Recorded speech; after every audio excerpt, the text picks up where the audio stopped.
Ассалому алейкум, дӯстони гиромӣ, бародарон, хоҳарон, подписчикҳо ва обунашавандагони канали мо.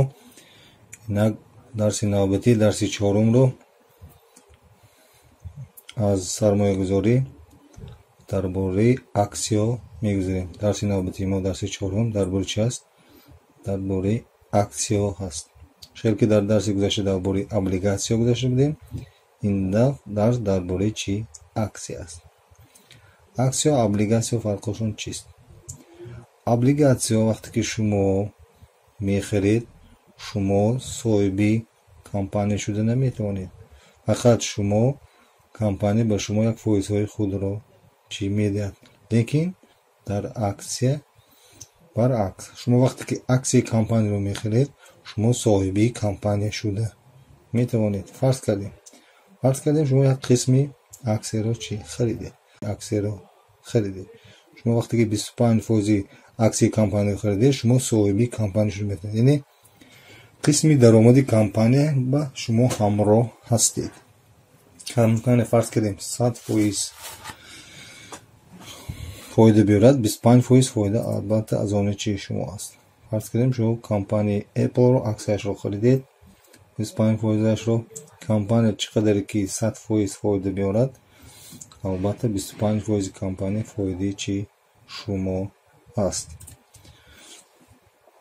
10% бошад 10%, 5% бошад 5%, вобаста ба аксияи харидии шумо. Акнун касоне ки аксия хариданд ба ду намуди даромад маҳсуб мешаванд. Ду намуд даромад. Якум даромад аз ҳисоби чи? Якум даромади аксия аз ҳисоби қиматшавии нархи аксия. Яъне дар вақташ аксияро арзон харида бошед, шумо дар давоми солҳо аксия қимат мешавад, моҳҳо, солҳо шумо бо нархи қимат мефурӯшед. Фарқияти он даромади шумо чӣ мешавад? Мана дар сурати аксияи Газпром бинед. Дар ин солҳо аксиё аз 160 то 165 рубл ташкил медоданд дар солҳои 2016-2017. баъд аксия то рафт аз 2018 сар карда, то рафт қиматшавиро сар кард, то 2020 омада нархаш аз 200 то 250 рублро чӣ ташкил дод. Чӣ ки дар болоҳо зикр карда будем, мо гуфтем ки вақте ки мо сармоягузорӣ мекунем ба ягон аксия, ба ягон облигатсия, мо бояд аз 1 сол то 5 сол ба ин сармоя нарасем, яъне сарф мекунем аз сармоя мо. бигзор он дар давоми солҳо чӣ кунад? гуфти русӣ оборот шавад. Яъне фарз кардем мо дар солҳои 2019 аксияро ба миқдори 165,000 рубл харидем. Дар соли 2020 маблағи мо чӣ шуд? То 250,000 расид. Яъне дар як сол фоидаи мо чӣ? 85,000ро ташкил дод. Чӣ хел ки ҳисоб карда бинем, даромади солонаи мо чӣ аст? 51% аст, ки бибинед аз фоизи банки мо баром метиҳад 10 баробар чӣ зиёд аст. мо ба ғайр аз ин як чӣ аст? Як сир аст. ин сир чӣ аст? Ин сирри реинвестирование. Яъне вақте ки шумо аз аксия фоида мегиред, ба фоидаи худ боз аксия харда мепатоед, ки аксияи шумо даромадаш бо якчанд маротиба зиёд мешавад. Яъне аз 350,000 то 400,000 расид. ин варианти реестриро дар дарсҳои гузашта мо боз меомӯзем. ҳоло дарсо давом медиҳем. мисоле ки дар ин график нишон додааст, мисол дар S&P, дар индекси S&P вақте ки мо аксияро вақте ки қимат шуд, ба фоидаи он, ба фоидаи нархи қиматшавиш боз аксия харда патоем, фоидаи мо дар давоми 60 сол то 400 маротиба чӣ зиёд мешавад. бибинед чӣ хел пулҳои калон ба даст меояд. инак давоми дарс боз аксияи мо бо дорои чӣ хел фоида аст? яъне аксияи мо вақте ки мо дар компания ягон аксия мехарем, ин чӣ аст? дорои фоидаи дивидендӣ дорад. яъне аксияи мо ба ғайр аз он ки аз ҳисоби баландшавии нарх ба мо фоида овард, бибинед аксияи Apple чӣ шуд? аз соли 2000 از 50 150 تا 300 رو چی تشکیل داد که بینهایت حساب این ما فایده زیاد به دست آورم ممکن است. بغیر از فایده حسابی نرخ باز فایده چی است؟ دیویدندی، یعنی دو فایده رو عکسی دارو است، همه عکسی دارو است. ببینید در گرافیک میبینیم به مانند دیگر کمپانی فرض کردیم کمپانی لوکویل. وقتی که شما عکسی کمپانی لوکویل رو خریدید فایده دیویدندی وای 350 روبل رو تشکیل میدهد. یعنی وقتی که شما یک عکسی رو فرض کردیم در ماه ایول تا 8 ایولی سال 2020 اگر خریده باشید من نرخش 5460 روبل بود است. یعنی نرخ یک عکسی کمپانی رو تشکیل میداد است سال 2020. اکنون وقتی که شما همین یک عکس رو خریدید الکی بعد از یک ماه کمپانی لوکویل بغیر از عکسی شما باز فایده دیویدندی میدهد. یعنی همون ماه چیزی 22 الکی کمپانی لوکویل به شوت شما 350 روبل فایده دیویدندی رو چی میدهد. ببینید چقدر خوب است. فرض کنیم شما 10 عکس لوکویل رو خریده باشید 3500 روبل الکی در یک ماه با شما فایده است. وقتی که شما 100 عکس لوکویل رو خریده باشید الکی خوب ببینید هر ماه برای شما کمپانی 35000 روبل میدهد که این بینیاد یک معاشی کارگری عادی است. اینو ببینید حساب من ما چی کار کردن ما ممکن پولی ما کار کردنش ممکن ما با این خیلی عکس ها میسالیم بینیاد فایده کلان و دست میبریم که برای این آموختن لازم. اینک دوامی درس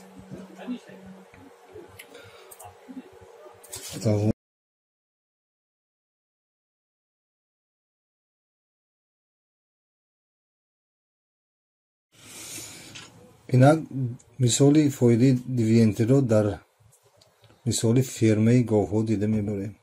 برای مثال فرض کنیم جوری شما فرمه دارد، در فرمه گاوها دارد، در فرمه برای مثال 100 دانه چی گاو است. جوری شما به پیشنهاد کرد که 50 دانه آن را چی خرید، نه به فرمه فایدهش همراه شد. شما 50 دانه گاوها رو خریدید. اینک در دوام ماه جوری شما شیرهای گاو رو گرفته به بازار یا مغازه برده چی فروخت. فرض کنیم به مقدار 50000 روبل فروخت. نصف فایده رو 25000 رو به شما چی آورده داد.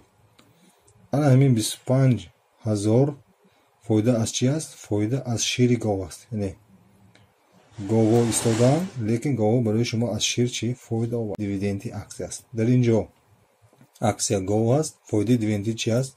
شیری فروخته آن است.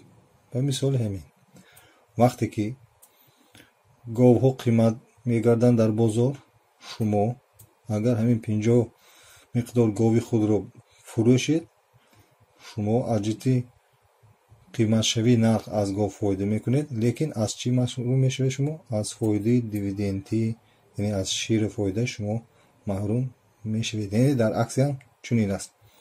وقتی که شما عکس لوکویل رو خریدید با 5460 روبلی فرض کنیم در دوام ماه 6000 یا 7000 رو تشکیل داد. شما با نرخ قیمت عکس لوکویل رو چی فروختید، شما فایده رو به دست آوردید. لیکن اون فایده دیویدندی که هر ماه کمپانی لوکویل برای شما میداد از همون شما چی محروم میشوید. چون این است. بنابراین وقتی که ما یگان کمپانی رو عکسش رو خریدیم میشویم البته اول کمپانی رو چی نقص آموزیم، چون که همه کمپانی ها نیز ریسکی خود را دارند. کمپانی چی شدنش ممکن؟ مفلس یعنی بانکرات شدنش ممکن، یا تجارتش سوس شدنش ممکن، یا محصولاتش به فروش نمی رود، طلبات با محصولات کمپانی سوس می شود، یا کنکورنس پیدا می شود، عکس شما نرخش ارزان می شود، فایده ناکش پس یا نیست می شود، در بازار ҳеҷ кас аксияи ин компаниро чӣ намехарад. ба монанди говҳо касар шуданашон мумкин, ба ширҳо талабот кам мешавад ё рақобат, конкуренсия пайдо мешавад. аз шири шумо арзонтар пешниҳод мекунанд, шири шуморо ҳеҷ кас намехарад. бинобар ин вақте ки сармоягузор аксияи компаниро истеҳсоли моли корхонаро аз рӯи талаботи замона санҷад, ҳар лаҳза аз тараққиёт ё пастравии корхона бохабар шудааст ва дар ҳолатҳои хатарнок аксияро барвақт фурӯшад, яъне фурӯшаду фоидаи худро ба даст биёрад. яъне ҳолатҳои гуногуни ширкатро чӣ кунад прогноз карда тавонад. барои ҳамин сармоягузор дар худ донишҳои иқтисодӣ дошта бошад ё маслиҳатчии таҷрибадор дошта бошад, ки дар ҳамин корҳо ба ӯ ёрӣ диҳад, ё дарсҳои кӯтоҳмуддати сармоягузиро, аз он ҷумла ҳам дарсҳои моро чӣ гузарад. муштариёни мо дар канали мо ин дарсҳоро омӯхта метавонанд. ман муаллиф дар ин саҳми худро сахт мегузорам, то дарсҳо чӣ шаванд, оммафаҳм шаванд. бо мо бошед. мо то ҳаддалимкон барои омӯзиши сармоягузорӣ дарсҳои худомӯзиро дар канал сабт мекунем. ҳоло дар давоми дарсро бибинем. аз рӯи хатарнокӣ, аз рӯи фоиданокӣ, душворӣ. яъне аз рӯи хатарнокӣ ҳам бениҳоят душвор аст, чунки гуфтем компания муфлис шуданашон мумкин. аз рӯи фоиданокӣ ҳам хеле хуб аст, чунки вақте ки мо ягон компании серфаъолиятдорро қабул мекунем, ба монанди компанияи Apple, Tesla, компанияи Coca-Cola, ки онҳо бениҳоят фоидаи зиёд мебаранд. дар давоми солҳо ин компания аксияҳошон қиматш расодааст. бинобар ин онҳо ба ғайр аз ин фоидаи дивиденди зиёд доранд. аз ҷиҳати душворӣ нас бисёр душвор ҳастанд, чунки пеш аз он ки мо компанияро интихоб мекунем, мо аз ҷиҳати нуқтаи назари иқтисоди компанияро меомӯзем, таърихи онро меомӯзем, баъд ин аксияро чӣ мехарем. ҳаматарафа чӣ дараҷаи баланд аст. ин намуд, яъне интихоби аксия, харидани аксия рост меояд, ки тайёр ҳастанд вақти худро барои омӯзиши компания сарф кунанд ва беҳтарини онҳо барои сармоягузии худ интихоб карда чӣ гиранд. ин буд дарси навбати мо дар бораи аксияҳо.